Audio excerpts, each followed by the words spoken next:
দেখে নেই বন্ধুরা, আজকের কলকাতা ফাটাফাটে 1 থেকে 3 বাজি রোলিং করবেন 3 ডিজিট স্পেশাল গেম। বন্ধু আর একটা গেম রাখা আছে আমাদের এখানে 2 ডিজিট স্পেশাল গেম, যেটা 1 থেকে 4 বাজি রোলিং করবেন, অবশ্যই একবার পাস হবে। যদি কোনো কারণে মিস যায়, ওটা 1 থেকে 6 বাজি রোলিং করবেন, অবশ্যই 2 ডিজিট গেম পাস হয়ে যাবে। এবং 3 ডিজিট গেমটা একবার পাস হয়ে গেলে ছেড়ে দেবে 1 থেকে 3 বাজির মধ্যে। দেখে নিই তবে আজকের গেম।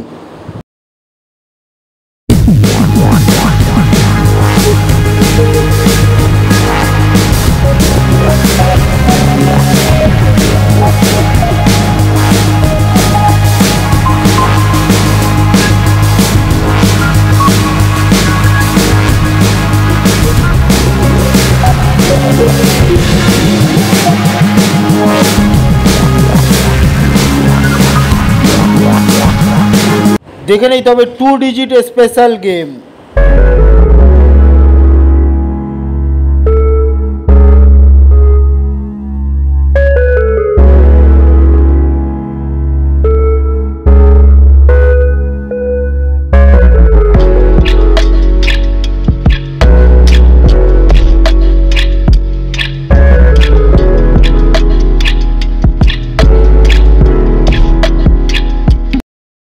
एक तो लाइक और शेयर ठोक दीजिए, महाकाल का लाइक और शेयर ठोक दीजिए।